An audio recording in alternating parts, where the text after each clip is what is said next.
Hey, salut tous les amis, c'est LAFARGE Pokémon, j'espère que vous allez bien, joindre et écouter, ça extra, ça super. Aujourd'hui mes amis, on se retrouve pour une vidéo très spéciale, je suis très heureux de vous présenter cette vidéo. J'ai eu l'honneur, j'ai eu la chance, j'ai eu le privilège d'interviewer et de rencontrer Gareth Edwards. Donc c'est le réalisateur de Rogue One, donc Rogue One de Star Wars The Story. Donc écoutez, je sais qu'il y a énormément de fans de Star Wars sur ma chaîne YouTube, je sais qu'à chaque fois que je prends des objets Star Wars, vous êtes tous contents, etc.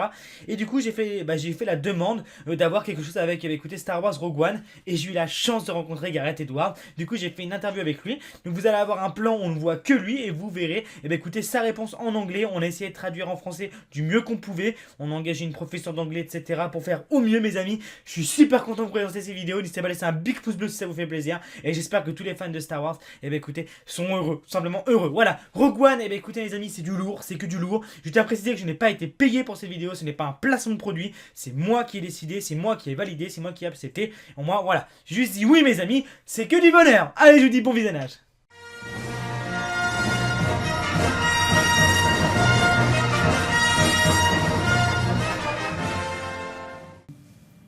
There's a lot of difficult things making a big movie. I think the most difficult thing was trying to keep it into 2 hours, because as a filmmaker, when you start to do a Star Wars film, you want to grab all the classic characters and all the cool designs of creatures and put everything in the film, and initially it was like just too big, and so you have to like slowly take things away until it becomes like the pure version of the story. And so that was really difficult as a Star Wars fan, because you don't want to let anything go. You know this is your only chance ever to have these things in a movie, and so that was probably the hardest thing, was letting go of all the great opportunities that Star Wars can bring.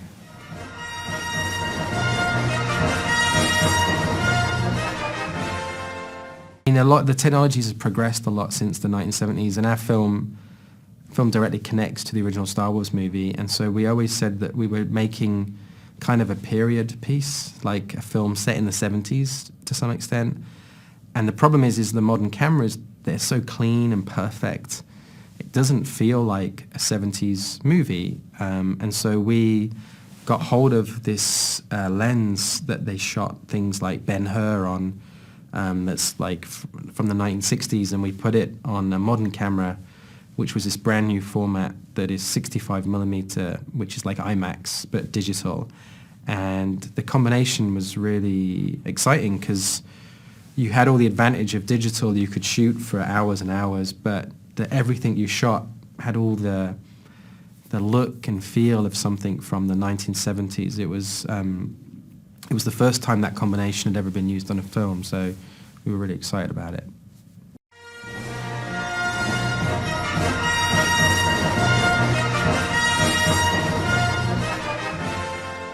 In Star Wars in general.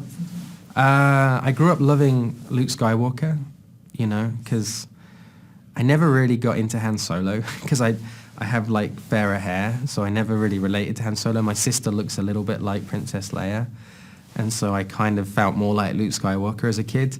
But as an adult, I loved people like Boba Fett, and I think the real test of a Star Wars movie is how people feel about the characters 10 years later. And so to me, this film will be a success if I walk down the street and I see like a T-shirt like 15 years from now and it has a Death Trooper or K2 on it, then I'll feel like, yes, we succeeded. And so you can't really, Star Wars is about like a generation, and so I feel like that's the real mark of success, is how it's viewed like years from now.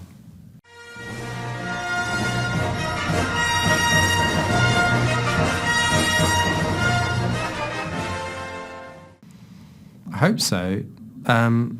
They're supposed to be like, the problem with stormtroopers is that they're not, and everyone, it's no secret that they sort of miss when they shoot, and so we needed to have like this more intimidating, menacing version of a stormtrooper. And when you have a real person and you put armor on them, they become fatter, and it's more awkward for them to do stunts. And so we cast people who were 7 foot tall and very thin, so that when you put armor on them, they still looked like the silhouette was still very athletic, and even like they were supposed to be like the SAS of stormtroopers, like all black and like special forces, and even the face was supposed to be like a gas mask.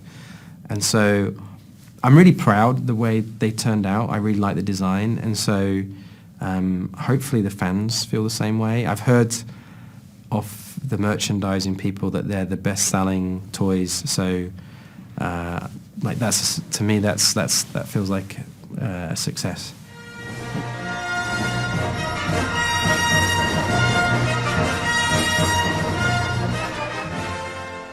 Yeah, I mean, the way I like to view it was that Star Wars, everyone thinks of Star Wars because it has spaceships in. It's just like this futuristic thing. But I think it's more like an ancient historical, like mythological thing from the past. And so we tried to view it like a real historical event that really happened. And the idea was that George Lucas is on a planet with his film crew filming this event as it passes through. And we're on another planet with our film crew filming, and maybe on other planets there are other filmmakers, and so everybody can have their own voice. And the studio themselves, like, because we're a standalone movie and not part of the saga, they were always asking, like, how is this different? How is this unique from the normal films? And so in a way they gave us a license to be different, and they said, you know, this has to feel distinct. And so we tried to make it feel a lot more real and a lot more like subjective. Like the film crew are in the war zone with the characters, like embedded, kind of more documentary style for some of it. And so hopefully, if it feels different, I hope one of the main differences is it feels more real and authentic.